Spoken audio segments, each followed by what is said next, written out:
Hello everyone, welcome back to the channel. Today, we're diving deep into one of the most shocking developments in Eastern Europe, a situation that has left Moscow scrambling and the entire region on edge. Russia's nightmare at the border has become reality.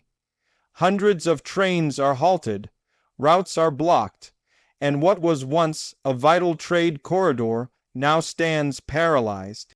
This event isn't just about logistics. It's about power, pressure, and politics colliding at one of the most tense borders in Europe. The crisis began when Poland abruptly tightened control along its crossings with Belarus, effectively shutting down major rail and road routes used for Russian trade.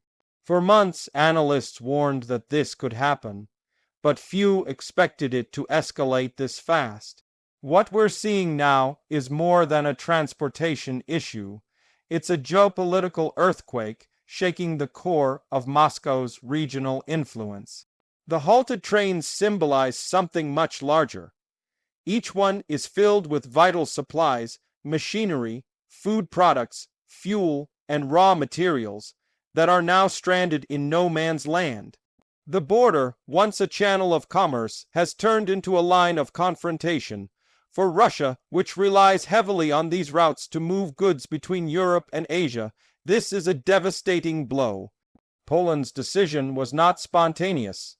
It comes amid growing tension over Belarus's alliance with Moscow and the ongoing war in Ukraine.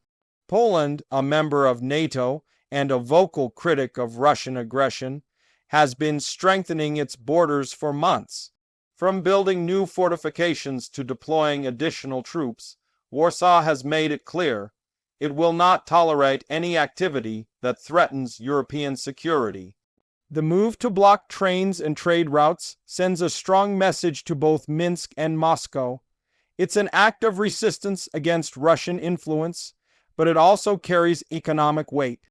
For Belarus, this shutdown means losing a crucial link to the European market.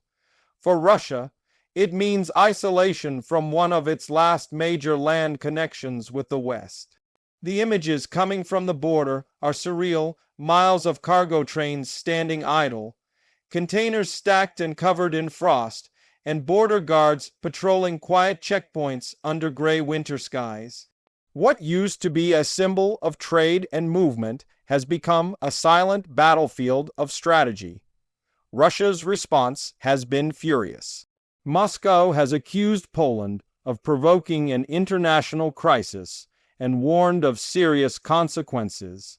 Yet behind the strong words lies a harsh truth.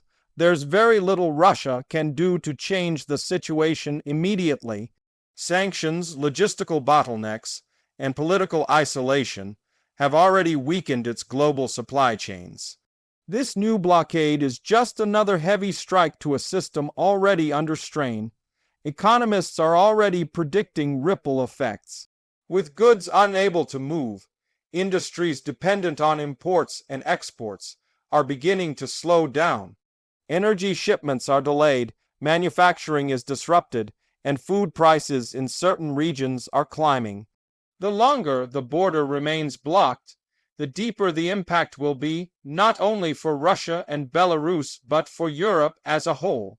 In Belarus, the shutdown is a double-edged sword. President Alexander Lukashenko has tied his country's future closely with Moscow's ambitions. But with borders closed and trade restricted, Belarus is suffering collateral damage. Factories are idle, transport companies are bleeding money, and frustration among the population is growing quietly. Poland's position remains firm. Officials say the border closures are a matter of national and European security. They've cited increasing threats from Belarusian intelligence operations, illegal crossings, and hybrid warfare tactics, all allegedly supported by Russia. To Poland, blocking the routes isn't just a punishment, it's prevention. The European Union has largely supported Poland's move.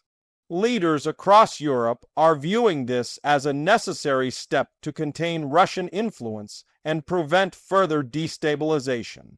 Yet not everyone agrees. Some European companies dependent on cross-border trade are demanding negotiations to reopen certain routes for essential goods.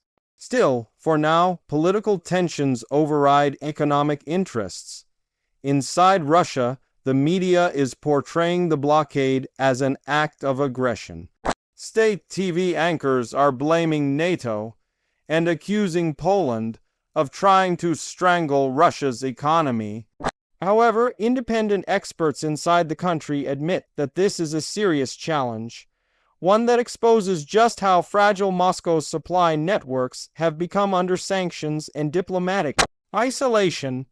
The logistics crisis extends far beyond the border itself. With limited rail and road options, Russia is being forced to reroute shipments through longer, more expensive paths.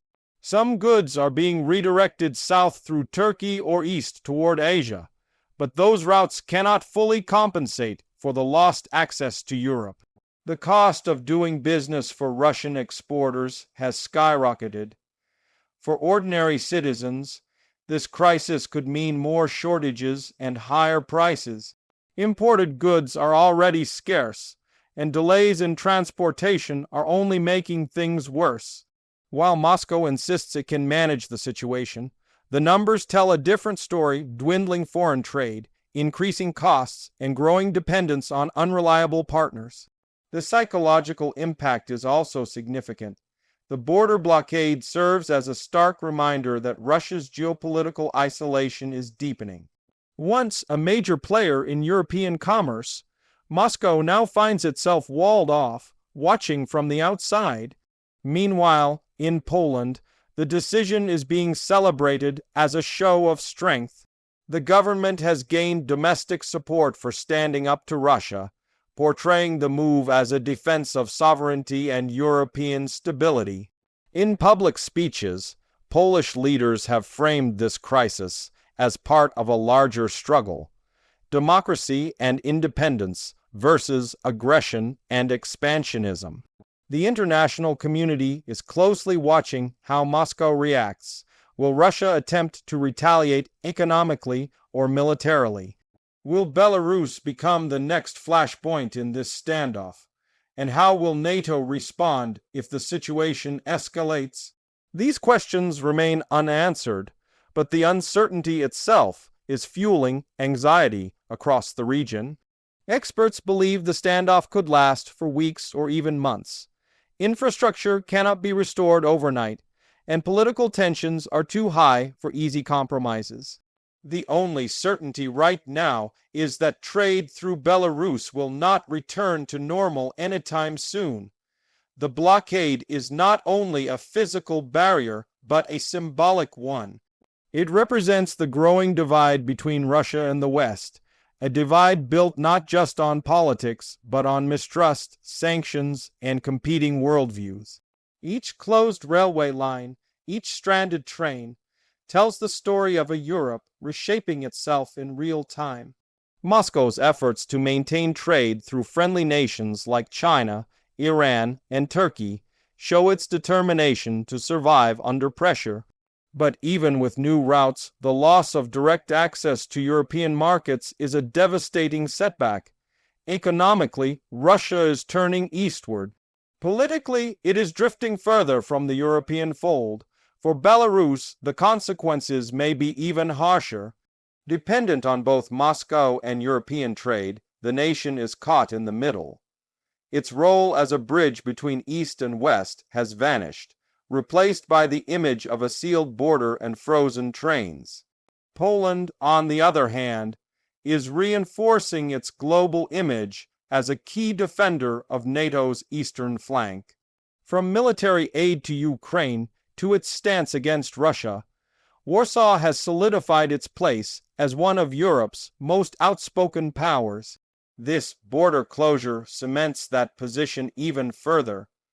In the coming weeks, the world will be watching how this standoff unfolds. Diplomacy may eventually open some routes again, but trust has been broken.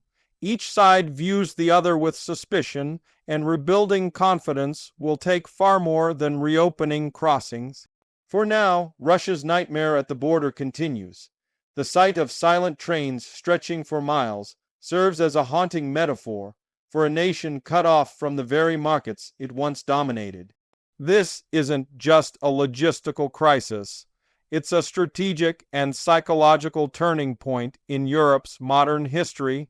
As the situation develops, one thing is clear.